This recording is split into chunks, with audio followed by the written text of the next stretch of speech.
لیکن نیند میں مجھے نہیں پتا کہ کیا ہوا، مجھے کچھ اندازہ نہیں تھا۔ میں صبح اٹھی تو پریا نے مجھ سے کہا کہ تم کل سے کہاں ہو؟ میں نے آنٹی سے بھی پوچھا تھا، لیکن انہیں بھی تمہارے بارے میں کچھ نہیں پتا تھا۔ اور تم میرے کمرے میں کب آئی مجھے تو پتا ہی نہیں۔ میں نے پریا سے کہا میں نانی کے گھر ہی تھی، نانی کے ساتھ، کیونکہ ماں تو یہاں آ گئی تھی موسی کے ساتھ۔ میں نے پریا سے کہا میں نانی کے گھر ہی تھی نانی کے ساتھ، کیونکہ ماں تو یہاں آ گئی تھی موسی کے ساتھ، اس لیے میں رات کو پاپا کے ساتھ آ گئی تھی۔ اور پھر میں نے تمہارے کمرے میں آ کر دیکھا تو تم سوئی ہوئی تھی، اس لیے میں تمہارے پاس آ کر چپ چاپ سو گئی تھی۔ اس کے بعد ہم دونوں کمرے سے باہر آئے، سب کچھ نارمل تھا۔ رات کو جو کچھ بھی ہوا کسی کو کچھ پتا نہیں چلا، اور اس طرح ہم سب کی عزت بچ گئی۔ لیکن شادی کی پہلی رات ہی پریا کے چاچا اور موسی کے رشتے میں درار آ چکی تھی۔ میں نے صبح دیکھا تو چاچا کا موڈ خراب تھا، وہ بہت اداس لگ رہے تھے۔ موسی بھی کمرے سے باہر نہیں نکلی تھی۔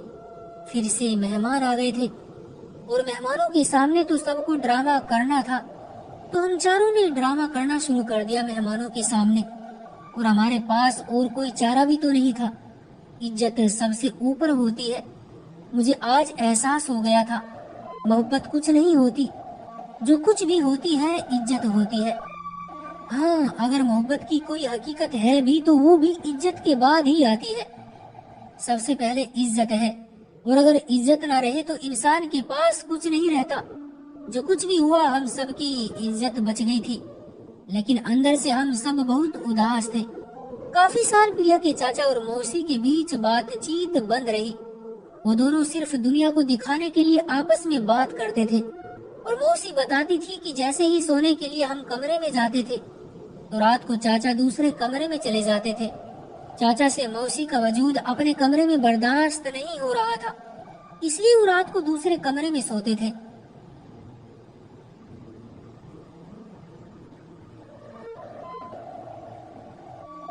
کہ وہ تکیا اٹھا کر دوسرے کمرے میں چلے جاتے تھے جب سب گھر والے سو رہے ہوتے تھے۔